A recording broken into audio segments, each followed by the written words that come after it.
نظامی آشد تو با نمیتونه تیر کنه ازم بازیکن شماره 9 خیلی کوچولو هم با قدرت خودش میگیره بارکالله میگیره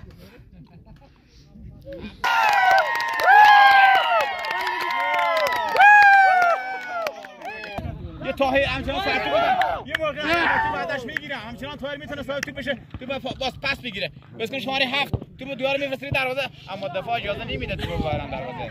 آفرین پاس میده عالی بود محمد قربونیت برم پاس میده آفرین آقای ریشی بارکالله پاس میده دروازه پیشی آفرین آفرین راده حالا این فضاحت میتونه ثابت بشه اما تو گور نمیشناسه بارکالله آفرین زیا واقعا این بازیکن با تکنیکه همچنان ثابت توپه بس من میخوام اونو دادرش دست بدم نمیتونم موفق نیستم اما شماره 9 ببین چیکار میکنه توپ ازش دور میکنه بارکالله شماره 9 یه پاس میده بارکالله یک و دو میکنه محمد قربان همچنان ثابت توپه تو پشت سر میفته که عینکای نه نمینه بارکالله تا تو بالا میفرسته فضاحت ببین چیکار میکنه خودش توپ اما زورش کمه تو نمیتونه بگیره همچنان ودا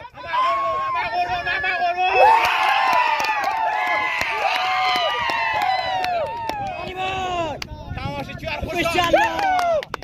سرطبا نمیشناسم واقعا عالی بود حرکت رو گفتم گوری القاعده حرکت کرده القاعده یک کار میکنه بارکالله همچنان سایت تو بارکالله آفرین ارسال بلند یه ارسال بلند بعد زحمت چیکار میکنه بیا بغل یه ضربه دیگه میتونه تو بلند از دروازه‌ون یه ذره دست میده متوجه نیست فضل ببین چیکار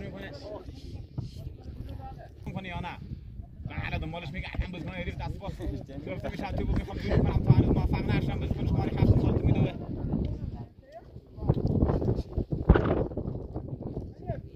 حریف تو میگیره بازیکن حریف صدا میکنه یه تو بی دقت میزنه زیا میتونه یه شوت بزنه بازیکن شوت زنی هم هست تکنیکی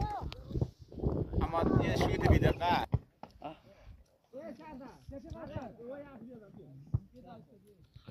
اشتباه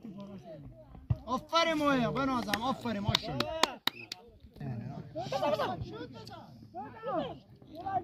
سان قشنگ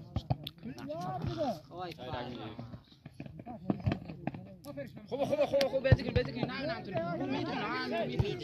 میتونی اما باشه میتونی عالیه